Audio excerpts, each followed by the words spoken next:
98.5 FM Up Radio The Winning Station. Selamat siang Upmini, apa kabar Anda? Saya Santi Rosalia masih bersama Anda di Up Corner. Dan saya bergeser ke Studio 2 di Up Radio ini. Sekarang Anda bisa menyaksikan siarannya juga melalui YouTube Live Up Radio dan juga mendengarkan 98.5 FM serta live streaming kami di upradio.id. Anda bisa bergabung tentu saja dengan mengoptimalkan nomor WhatsApp kami di 0878 33300 atau melalui chat di YouTube. Silahkan saja ya. Dan tamu kita hari ini sudah tampak di layar YouTube kami. Ada Bapak Kurniawan Priyoanggoro SPMM. Beliau adalah Kepala Bidang Perikanan Tangkap Dinas Kelautan dan Perikanan Provinsi Jawa Tengah. Selamat siang Pak Wawan, apa kabar? Siang Bu Santi. Sehat Pak? Kabar baik, sehat Alhamdulillah. Iya, biasa makan ikan soalnya. Imunnya jadi naik. Imunnya jadi naik ya. Dan salah satu yang harus kita syukuri di Indonesia ini, ikan masih gampang didapat ya Pak ya? Ya, sepanjang pengelolaannya, sumber daya pengelolaan sumber daya ikannya ada kearifan lokal dan bisa berkelanjutan lah pada prinsipnya masih baik. Oke, baik. Dan ini harus ya mulai disadarkan bahwa makan ikan itu sangat-sangat bagus Pak ya, terutama untuk anak-anak tumbuh kembang otak itu penting banget ya. Untuk 1000 hari pertama kehidupan. Wah, ini ada rumusnya nih, 1000 hari pertama kehidupan harus mengkonsumsi ikan. Baik Pak Wawan, ini kalau bicara soal di bidang perikanan tangkap Pak ya. Sebetulnya di mana ranah tupoksinya ini Pak untuk bidang ini Pak sebetulnya Pak? Jadi bidang perikanan tangkap ini ranah terkait dengan tugas dan pokok fungsinya adalah terkait dengan pembinaan nelayan, jadi terkait dengan sumber daya ikan, kemudian sarana prasarana fasilitasi pelabuhan, kemudian terkait dengan pemberdayaan masyarakat nelayan. Jadi sangat kompleks sekali terkait dengan tupoksi bidang perikanan tangkap ini, karena terkait dengan bagaimana mengatur nelayan agar menggunakan alat tangkap ramah lingkungan, kemudian terkait dengan keberlanjutan sumber daya ikan. Jadi sangat terkait dengan perizinan, terkait dengan mungkin perbekalan nelayan, ini sangat kompleks sekali karena kita perlu ketahui bersama bahwa nelayan ke laut itu memerlukan perbekalan atau modal sebelum mereka berangkat ke laut. Baik. Nah, kalau di lagu kan ada ya Pak, nenek moyangku seorang pelaut. Nah, kalau di Jawa Tengah sendiri sebetulnya Pak, potensi kelautan atau hasil laut itu seberapa besar sih Pak? Terkait dengan potensi hasil perikanan laut khususnya di Jawa Tengah, perlu kita ketahui bersama bahwa jumlah kapal yang ada di Provinsi Jawa Tengah ini khususnya yang tersebar di 17 kabupaten kota pantai dan perairan umum daratan itu kurang lebih 27.488 kapal. Kemudian terkait jumlah RTP atau rumah tangga nelayan kurang lebih ada 171.886 rumah tangga nelayan. Kemudian terkait dengan produksi perikanan tangkap di Jawa Tengah itu kurang lebih 354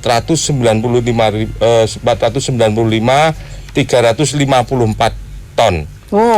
Jadi terkait dengan nilai produksinya kurang lebih ada 6,1 triliun. Jadi sangat potensi sekali untuk pengembangan ataupun menopang perekonomian di Provinsi Jawa Tengah ini. Ya, potensi ini cukup sangat seksi ya Pak Wawan ya, kalau dilihat angkanya begitu ya Pak Wawan.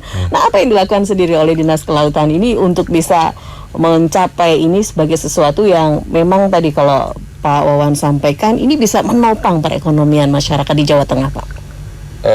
Di dalam pandemi ini, di masa pandemi COVID-19 ini memang ada penurunan produksi terkait dengan hasil tangkapan ataupun ada penurunan harga jual ikan, karena perlu kita ketahui bersama banyaknya restoran-restoran yang tutup, kemudian pariwisata tutup yang sebelumnya selama ini adalah penopang dari serapan hasil tangkapan oleh nelayan adalah di sektor-sektor tersebut, sehingga mengakibatkan pendapatan nelayan sangat berkurang walaupun hasil tangkapan sebenarnya masih stabil.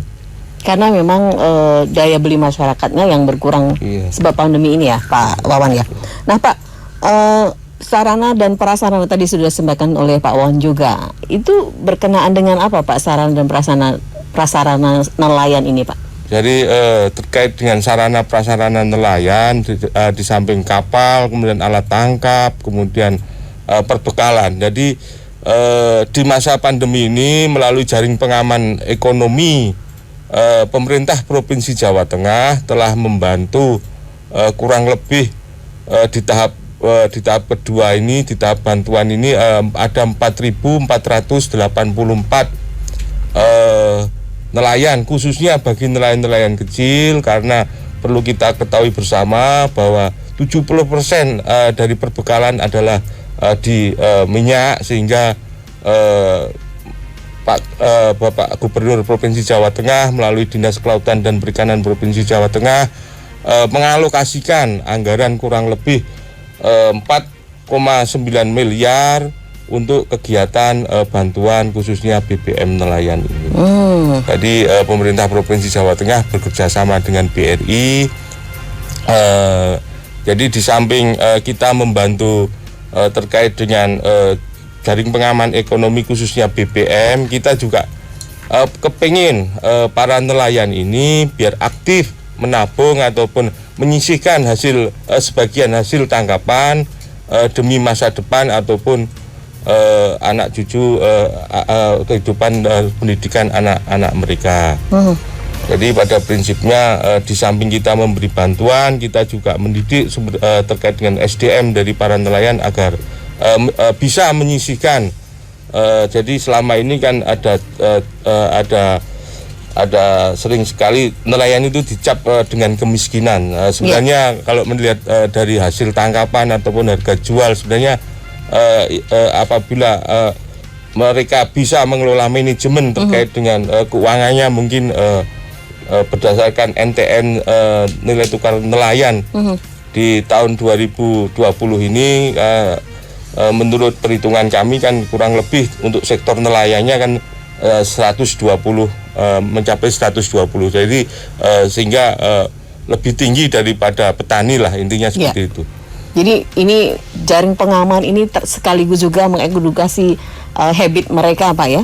Bagaimana mengelola keuangan itu sendiri yang akhirnya nanti tadi apa yang stigma orang bilang bahwa nelayan itu kaum pinggiran, identik dengan kemiskinan, ini bisa diangkat ya Pak ya. Hanya manajemen keuangan dan kehidupan saja mungkin ya Pak ya yang selama ini belum tersentuh.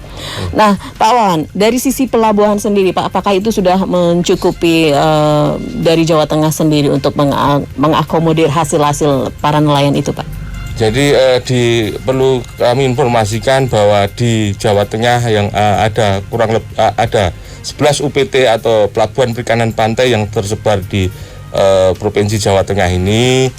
10 ada di pantai utara Jawa Tengah dan 1 pelabuhan ada di pantai selatan, yaitu Loh Gending. Jadi pelabuhan ini tersebar mulai dari Rembang, PP Tasi Agung Rembang, kemudian Bajomulyo Pati, ada di Jepara, Karimun Jawa, kemudian ada di Demak dan sampai ke Brebes. Pada prinsipnya masih ada kekurangan terkait dengan kita memfasilitasi pemerintah, memfasilitasi nelayan terkait dengan infrastrukturnya, mungkin tambat labuh, kolam pelabuhan. Jadi ini ada informasinya, ada dana nanti ke depannya, ada dana dari Bapak Presiden Joko Widodo melalui Perpres 79 nanti akan dialokasikan pembangunan infrastruktur tersebut untuk menambah fasilitas sarana dan prasarana yang ada di 11 pelabuhan perikanan pantai yang ada di Jawa Tengah tersebut. Jadi sarana dan prasarana termasuk infrastruktur ini ya Pak ya? Infrastruktur, jadi ada dermaga, ada jalan akses, ada mungkin prasarana nanti terkait dengan kolam pelabuhan, kemudian untuk cold storage-nya, untuk menyimpan ikan, karena selama ini banyak sekali kendala-kendala penjualan atau rantai dingin dari kalau produk ikan itu kan jadi kalau salah dalam penanganan pasca panennya sehingga akan mengakibatkan rendahnya mutu ikan dan berakibat pada rendahnya harga ikan. Jadi kualitas ikan menentukan harga dari jenis ikan. Di samping jenis, kualitas juga menentukan harga ikan. Harga ikan itu juga berubah ya Pak ya? Iya. Baik. Nah ini ada kesalahan ketika dari panen kemudian penyimpanan atau gimana Pak kesalahan itu Pak? Salah satunya mungkin gini, salah satunya kita perlu membina SDM nelayan. Di samping nanti kita ada program lah, ada pemerintah melalui Bapak Gubernur melalui Dinas Kelautan ada bantuan nanti namanya mungkin untuk salah satunya adalah bantuan kolbok. Kolbok ini adalah tempat untuk menyimpan ikan. Jadi selama ini nelayan kalau menyimpan ikan khususnya nelayan di bawah 10 GT yang menjadi prioritas dari Bapak Gubernur untuk dibantu adalah tidak dalam pelaksanaan rantai dingin atau pasca panen dari hasil tangkapannya sangat rendah sekali mutunya. Oleh sebab itu nanti Bapak Gubernur melalui Dinas Perikanan akan membantu kolbok untuk dibagikan di kelompok-kelompok usaha bersama nelayan sehingga pada saat melaut mereka sudah menyediakan es di dalam wadah kolbok tersebut sehingga bisa mempertahankan mutu ikan pada saat sampai di TPI harga tetap bisa tinggi gitu. Oke. Ini luar biasa sekali Pak ya dari Dinas Kelautan sendiri dari pemerintah ya untuk bisa memberikan support kepada nelayan dari prosesnya kemudian hasil tangkapannya pada saat nanti sudah sampai ke TPI berarti harga jualnya juga akan semakin diperhitungkan karena secara mutu bagus gitu ya Pak ya. Baik, ini targetnya banyak ternyata Pak dari Dinas Kelautan Pak. Ya banyak sekali. Banyak sekali. Jadi Bu Santi kita informasikan juga pada mungkin pendengar radio ini kita juga terkait dengan fasilitasi perizinan. Kita juga mendekatkan fasilitasi perizinan ini ke gerai-gerai. Kita membuka gerai-gerai ke kantong-kantong nelayan khususnya bagi kapal-kapal yang menjadi kewenangan pemerintah Provinsi Jawa Tengah, yaitu kapal-kapal di bawah 30 GT. Jadi di situ di gerai itu kita juga berkolaborasi dengan DPM PTSP Provinsi Jawa Tengah, kemudian dengan KSOP dari Upla, kemudian kita juga dengan kabupaten kota di dalam gerai ini agar manfaat ataupun sosialisasinya agar bisa bermanfaat bagi nelayan, karena perlu kita ketahui semua bahwa nelayan di Jawa Tengah dari 27.488 nelayan kapal tersebut hanya kurang lebih bisa kami katakan kurang lebih 50% lah berdokumen. Jadi kita perlu terkait dengan pendataan dan dokumentasi kapal ini kita mendekatkan ke kantong-kantong nelayan khususnya kapal di bawah kapal 30 GT yang menjadi kewenangan Provinsi Jawa Tengah. Tadi sudah kami sampaikan kita berkolaborasi dengan KSOP terkait dengan pas kecilnya, pas besarnya, kemudian terkait dengan DPM PTSP, terkait dengan OSS, terkait dengan perizinannya apabila nanti timbul surat izin penangkapan ikan, kemudian terkait dengan bukti pencatatan kapal perikanan untuk kapal-kapal di bawah 10 GT adalah kewenangan dari dinas kami, Dinas Kelautan dan Perikanan Provinsi Jawa Tengah. Kami hadir di sana langsung eksekusi dan pada saat itu juga bisa selesai atau bisa nelayan tersebut bisa mendapat manfaat dari pembukaan gerai yang kita laksanakan, karena gerai kami sosialisasikan H-7 dari pelaksanaan. Jadi kita sebar leaflet, kita sebar spanduk-spanduk di kelurahan, di TPI agar mereka bisa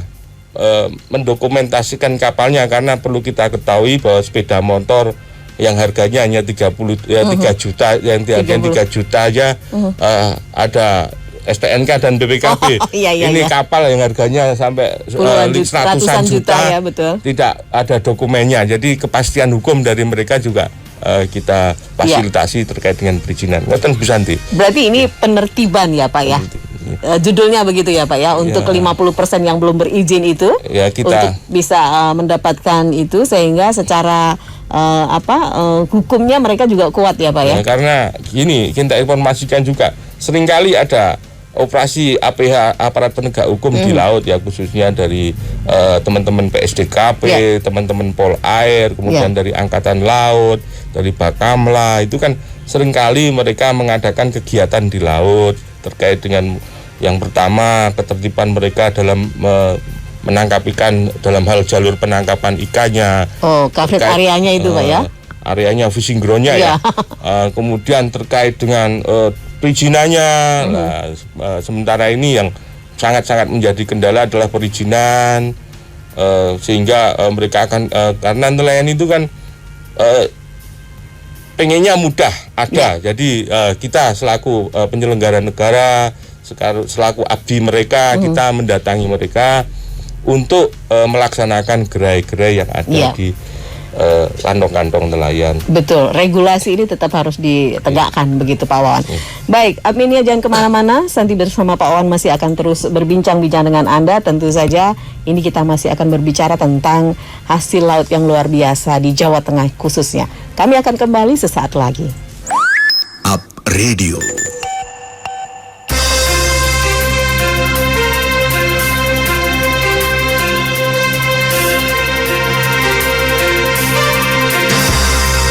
Up Corner 98.5 FM Up Radio The Meaning Station. Santi Rosalia masih bareng Anda di Up Corner, dan kita masih berbincang-bincang dengan Dinas Kelautan Provinsi Jawa Tengah. Tentu saja bersama dengan Pak Kurniawan Priyo Anggoro SPMM. Beliau adalah Kepala Bidang Perikanan Tangkap Dinas Kelautan dan Perikanan Provinsi Jawa Tengah.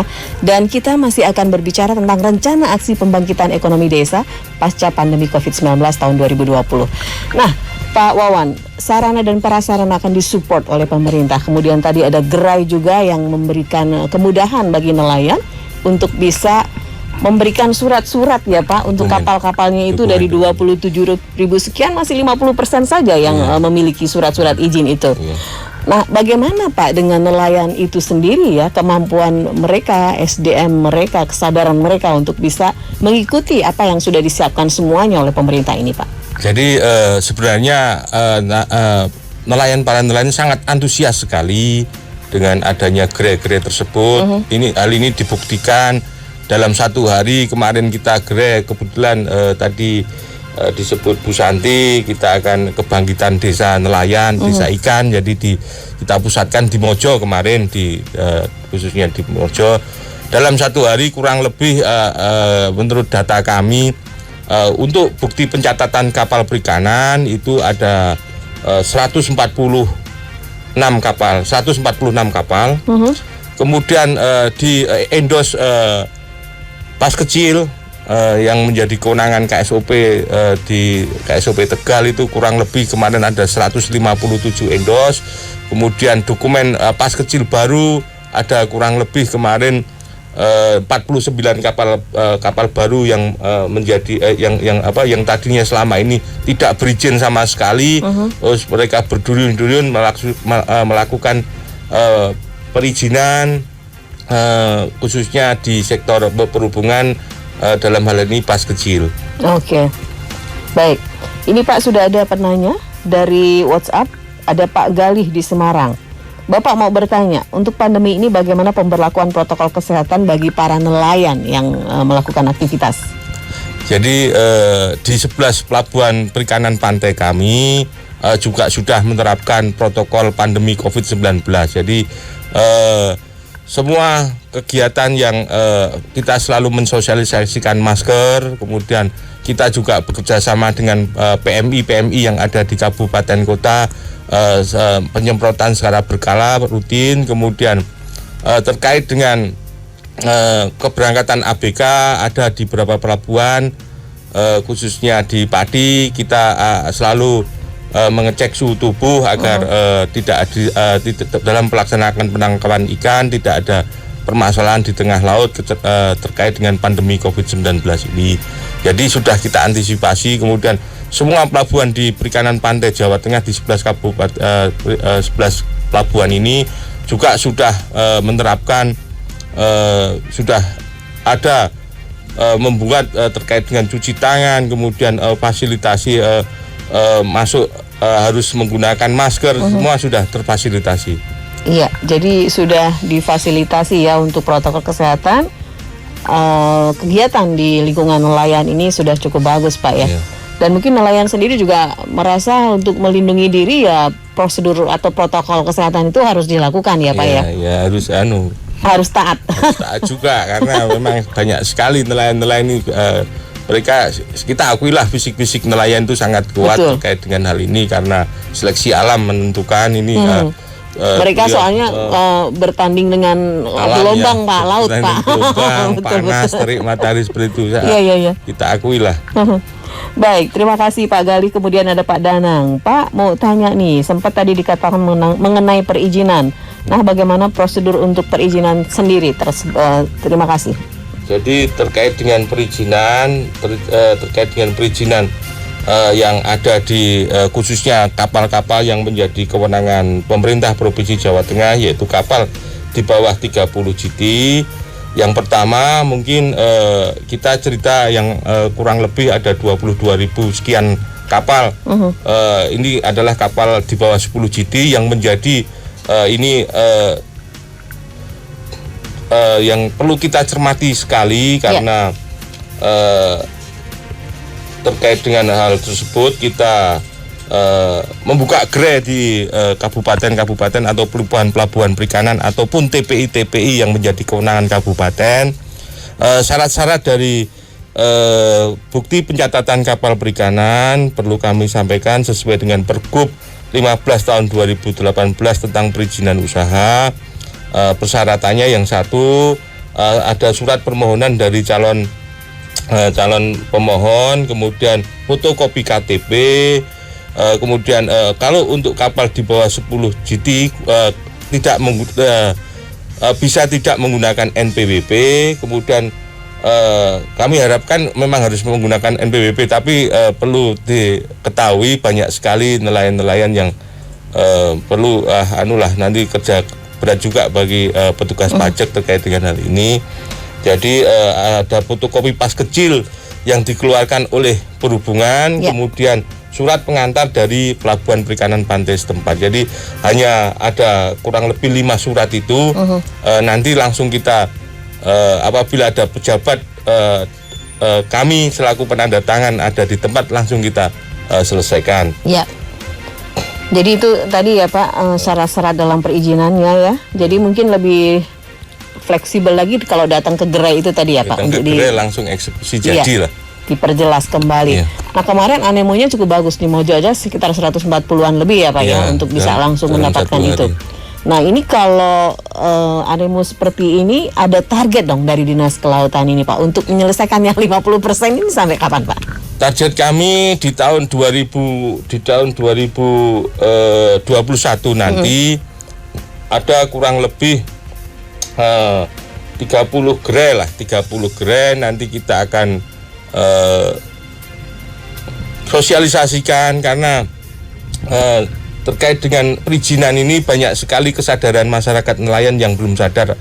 Nanti pada saat ada terjaring razia di laut baru mereka berduyun-duyun akan mencari dokumen-dokumen ataupun perizinan yang harus dilengkapi di atas kapal. Itu sering kali terjadi apabila sudah ada shock terapi dari APH, kemudian ada yang tertangkap, kemudian mereka berduyun-duyun. Untuk mengantisipasi itu kita selalu tidak henti-hentinya mensosialisasikan terkait dengan pentingnya dokumen atau perizinan kapal ini.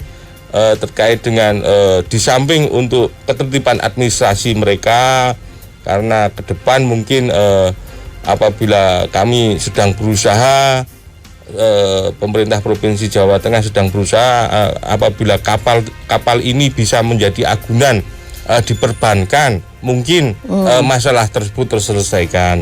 Mungkin ya seperti sepeda motor kan BPKB-nya bisa untuk menjadi Disekolahkan ya, agunan. Nanti mungkin pas kecil ataupun bukti pencatatan kapal perikanan ataupun buku kapal perikanan bisa menjadi agunan di perbankan. Ini mungkin sangat menarik dan sangat membantu nelayan. Jadi pada prinsipnya kami pemerintah Provinsi Jawa Tengah mungkin nanti akan bekerja sama dengan berkoordinasi dengan aparat terkait hal tersebut. Nah Pak Wawan, sebetulnya apa sih Pak kendala di lapangan yang dijumpai Pak? Kalau lihat apa yang akan dilakukan oleh pemerintah dan juga disiapkan ini kan betul-betul total jenderal itu ya Pak, artinya mendukung ya Pak, karena ini menjadi salah satu pembangkit ekonomi yang luar biasa juga dari kelautan ini Pak. Jadi terkait dengan kendala-kendala di lapangan, khususnya di perizinan pada saat kita melaksanakan gerai, perlu kita ketahui bersama bahwa pelaksanaan gerai ini kan mereka secara berduyun-duyun harus misalkan kita hanya ada jeda waktu 2 hari.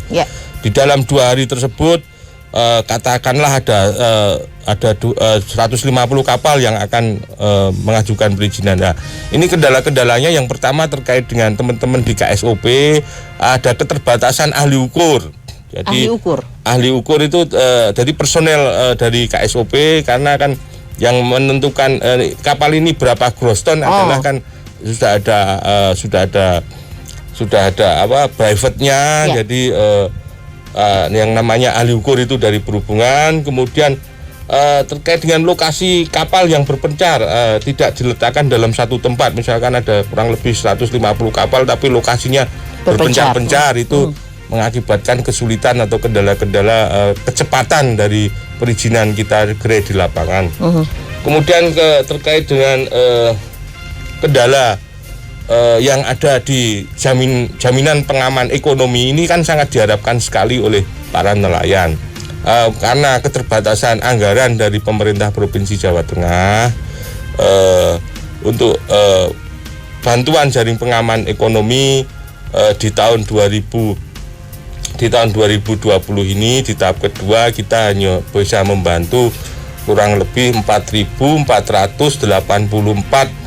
kapal untuk bantuan jaring pengaman ekonomi, khususnya BBM untuk masing-masing kapal dalam 1 hari 20 liter selama 10 hari. Jadi total bantuan adalah untuk per kapal 200 liter. Kita bekerja sama dengan BRI, nanti bisa mengambil di SPBU atau SPDN yang ditunjuk, nanti bisa menggesek kartu BRI yang telah diisi oleh bantuan dari pemerintah Provinsi Jawa Tengah, Pak Gubernur melalui Dinas Perikanan Provinsi Jawa Tengah, bisa mengambil BBM yang menjadi bantuan atau hak mereka. Nah, kalau lihat jumlah tadi masih sangat jauh ya Pak dari total yang ada ya Pak? Ya, jadi salah satu persyaratan supaya mereka juga tertib dokumen, salah satu persyaratan dari bantuan ini adalah mereka yang memiliki satu pas kecil dan bukti pencatatan kapal perikanan. Dengan adanya persyaratan tersebut, sehingga mereka dari kurang lebih 22.200 sekian kapal itu bisa berduyun-duyun untuk mengizinkan kapal di gerai-gerai ataupun datang ke tempat kami, pelabuhan-pelabuhan di 11 pelabuhan perikanan pantai, sehingga bisa memfasilitasi bisa terbitnya dokumen-dokumen yang ada di pemerintah kapal-kapal yang ada di pemerintah Provinsi Jawa Tengah. Perlu diketahui Bu Santi bahwa kalau kita sudah bisa mendata terkait dengan mungkin ukuran kapal, jenis alat tangkapnya apa, nanti terkait dengan kebijakan atau pengambilan keputusan terkait dengan pengelolaan sumber daya ikan di khususnya di WPP 712 atau WPP 573 di pantai utara dan pantai selatan, nanti dalam mengambil kebijakan tidak salah. Ya. Nah Pak Wawan, sebetulnya ini keuntungan banyak ya untuk nelayan ketika secara administratif perizinan itu diikutin ya. Salah satunya adalah ketika ada jaring keamanan itu ya, bantuan-bantuan dan lain sebagainya.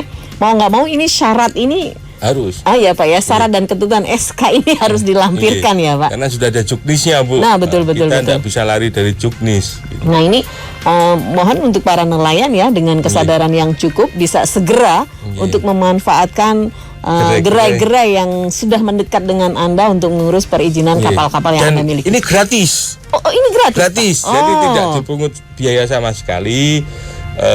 Malah mereka kalau datang di gerai malah dapat snack, dapat makan siang gitu. Jadi ini gratis. Disuguhin ya Pak ya kayak tamu begitu. Iya. Ini gratis Pak. Gratis. Dari pas kecil, dari BPKP gratis Bu. Oh iya. Jadi kesempatannya sampai kapan ini Pak gerai itu? Ini karena antusias. Kebetulan kemarin sebenarnya ada 13 kali gerai karena refocusing. Kemudian refocusing karena COVID-19 ini ya. Betul. Kemudian di perubahan kemarin Bapak Gubernur mengalokasikan lagi 4 kegiatan. 4 kegiatan itu kebetulan kita akan di pemerintah Provinsi Jawa Tengah ini ada program kebangkitan desa ikan. Kita di Mojo lah, di Pemalang, Kabupaten Pemalang. Di desanya namanya Mojo, kecamatannya di Ulu Jami. Kita di situ kolaborasi dari semua subsektor, khususnya di bidang sektor, di kolaborasi di bidang-bidang yang ada di Dinas Kelautan Perikanan Provinsi Jawa Tengah. Di 4 bidang itu, di 4 bidang 1 sekretaris pun ngeroyok bareng-bareng. Tidak menutup kemungkinan kita juga akan berkolaborasi dengan OPD yang lain terkait dengan mungkin UKM-nya nanti kita dengan Dinas Koperasi, kemudian terkait dengan perbankannya nanti kita kerjasama dengan BPD. Nanti kita akan kolaborasi terkait dengan hal tersebut, terkait dengan Pokdarwis, karena potensi wisata juga bagus sekali di sana. Ada trek mangrove di sana, kita juga kerjasama dengan Pokdarwis, kelompok sadar wisata bentukan dari Dinas Pariwisata. Kita akan kolaborasi juga dengan pariwisata. Bu Santi. Nah ini Mojo menjadi salah satu yang Green Design-nya ada di Mojo Pemalang. Berarti ini akan diwujudkan dalam Jawa Tengah di beberapa daerah lagi Pak? Di 17 kabupaten kota nanti ke depannya. Jadi ini Grand Design-nya kita bentuk di Desa Mojo, di Kabupaten Pemalang. Di situ ibu-ibu nelayannya nanti dilatih membatik, kemudian diversifikasi usaha olahan dari mungkin hasil tangkapan dari suami nanti bisa diolah biar memiliki nilai jual yang lebih tinggi. Jadi kita kolaborasi termasuk dengan pemudanya nanti Karang Taruna di sana, mungkin mengelola Pokdarwis, mengelola wisata trek mangrove, ngoten Bu. Dan ini betul-betul lokal konten, kemudian kearifan lokal itu ya Pak. Dan mudah-mudahan karena ini berangkat dari perut mereka, bahasa ibu mereka gitu ya Pak ya, bisa terwujud di beberapa kota dan kabupaten ini. Baik, adminnya sangat menarik ya berbincang dengan Pak Wawan, dan ternyata para nelayan dan wilayah nelayan atau wilayah-wilayah kita yang dekat dengan laut itu sangat potensial. Anda tertarik? Jangan kemana-mana, kita masih punya satu sesi. Saya akan kembali sesaat lagi. Up Radio.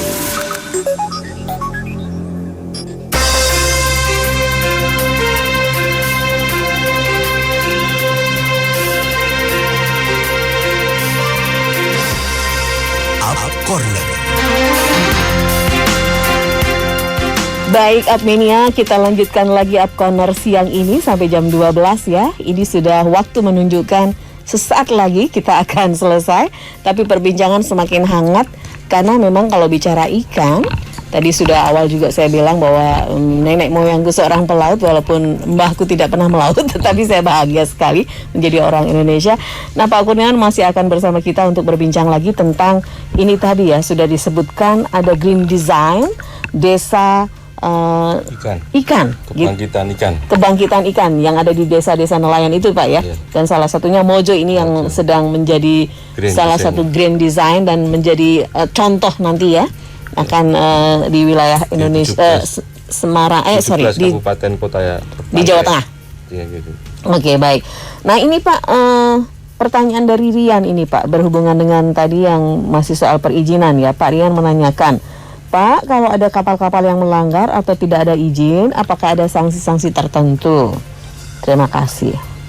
Terima kasih Mas Rian. Jadi terkait dengan pelanggaran kapal perikanan itu kan ada beberapa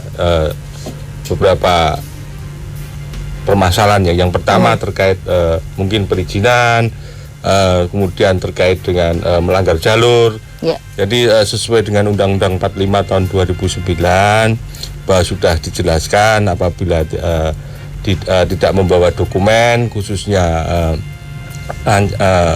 dokumen kapal, baik itu CP maupun CP dari surat izin penangkapan ikan, itu ada ancaman hukumannya. Jadi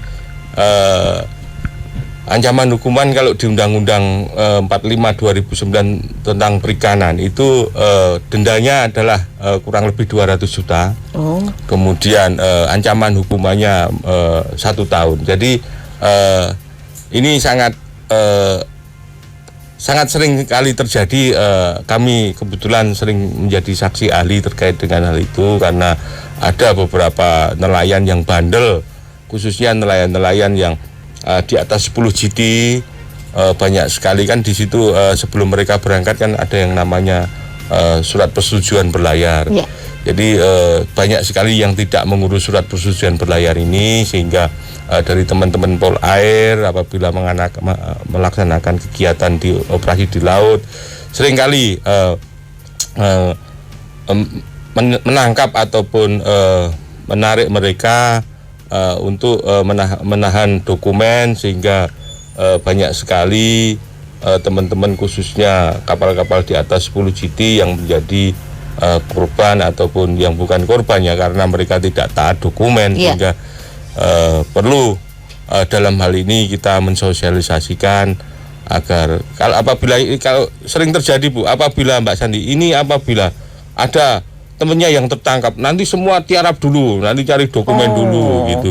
Mereka tertib, nanti selang beberapa hari tidur lagi. Itulah nelayan. Jadi kita harus sering-sering mensosialisasikan terkait dengan hal tersebut. Ya, jadi harus ada shock terapinya dulu Pak, baru mereka bergerak gitu ya Pak. Jadi memang harus butuh ketelatenan ya ke sana ya. Kesadaran itu belum muncul sendiri. Pak Wawan, berkenaan dengan kesiapan desa ikan ini tuh Pak yang akan dilaksanakan di Jawa Tengah ini kan sangat luar biasa untuk bisa mengoptimalkan nelayan. Dan juga harkat dan martabatnya terangkat ya Pak. Dan kemudian tadi ya menjadi unsur wisata dan lain sebagainya. Ini terintegrasi sangat banyak sekali pihak-pihak yang terlibat. Strategi apa yang dilakukan oleh Dinas Kelautan sendiri Pak? Sementara ini kita didampingi Lembaga Gerak Pemberdayaan Masyarakat, bentukan dari pemerintah Provinsi Jawa Tengah, mendampingi kami terkait dengan membuat arsitektur desa nelayan kebangkitan desa nelayan di Mojo ini. Jadi kita sudah punya kerangka arsitekturnya, nanti grand desainnya tidak usah.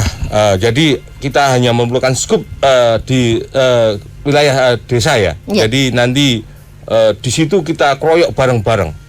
Jadi supaya desa tersebut bisa mandiri terkait dengan dalam hal di sektor perikanan. Jadi sektor perikanan nanti akan tadi sudah kami sampaikan karena potensi wisata juga ada di sana.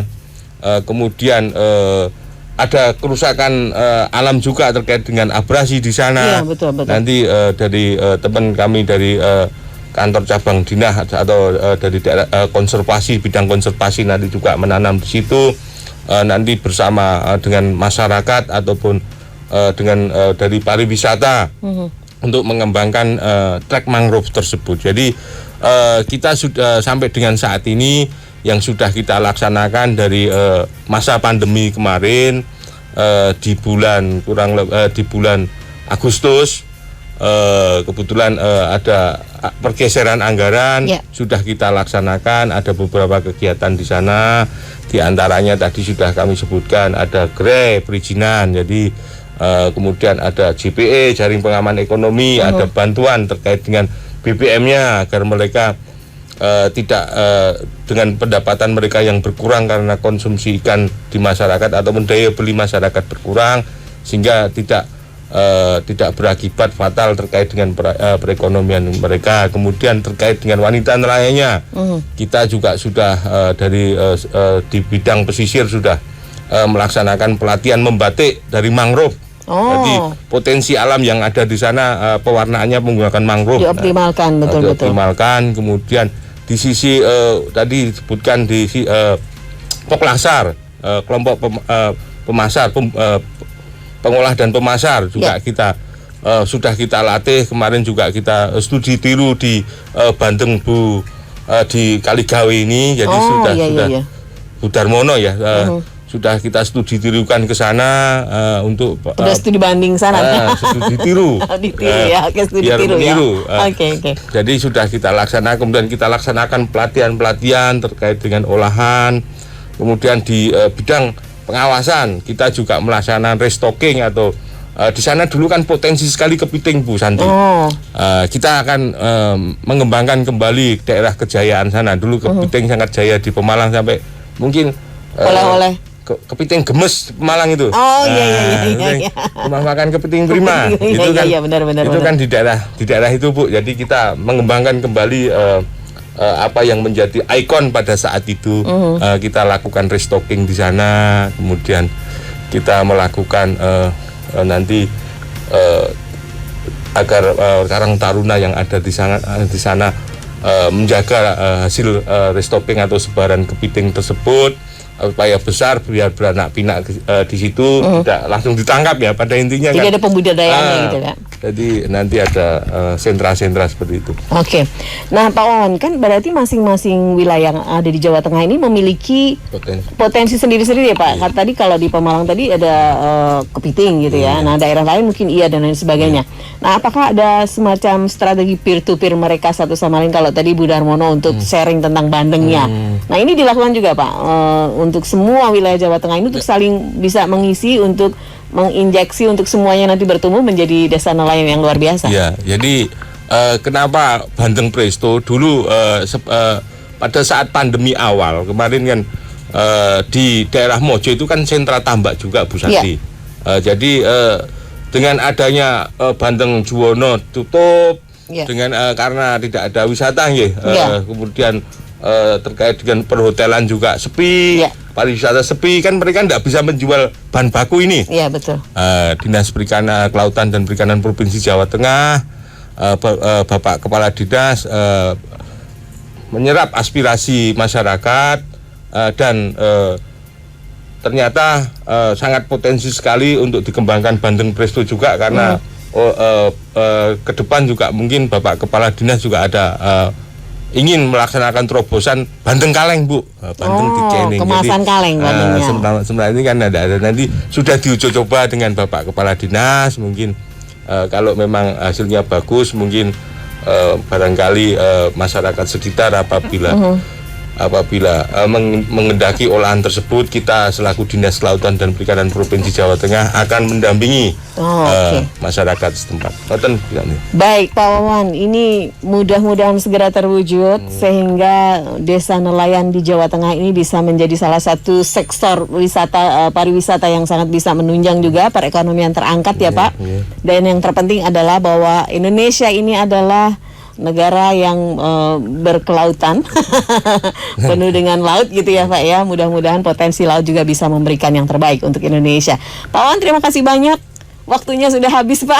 Nggak serasa ya Pak ya. Terima kasih Bu Santi. Jadi perlu ya ini mau disampaikan apa Pak untuk perbincangan kita yang terakhir ini? Kami Dinas Kelautan dan Perikanan Provinsi Jawa Tengah, kebetulan kami di bidang perikanan, bidang penangkapan ikan, terkait dengan mungkin kesulitan-kesulitan perizinan ataupun kesulitan-kesulitan terkait dengan penangkapan ikan, kami persilahkan nanti bisa ke Dinas Kelautan dan Perikanan Provinsi Jawa Tengah ataupun di web Dinas Kelautan dan Kelautan dan Perikanan Provinsi Jawa Tengah. Iya. Jadi sekarang semuanya sudah mudah ya Pak ya. Dan jangan bilang bahwa akan susah menghubungi Dinas Kelautan dan Perikanan Provinsi Jawa Tengah, karena sekarang sudah ada webnya juga ya Pak ya. Baik Pak Wawan, terima kasih sekali untuk waktunya. Sampai ketemu lagi. Sukses selalu ya Pak ya. Baik, demikian tadi kita sudah berbincang-bincang dengan Pak Kurniawan Priyo Anggoro SPMM. Beliau adalah Kepala Bidang Perikanan Tangkap Dinas Kelautan dan Perikanan Provinsi Jawa Tengah. Mudah-mudahan perbincangan ini banyak memberikan inspirasi kepada Anda dan juga untuk Jawa Tengah selalu jaya. Saya Santi Rosalia, sukses untuk Anda. Sampai jumpa. Disiarkan langsung dari Menara Universitas PGRI. Up Radio. Jalan Sidodadi Timur, nomor 24 Semarang. Inilah 98.5 FM. Up Radio, the Meaning Station.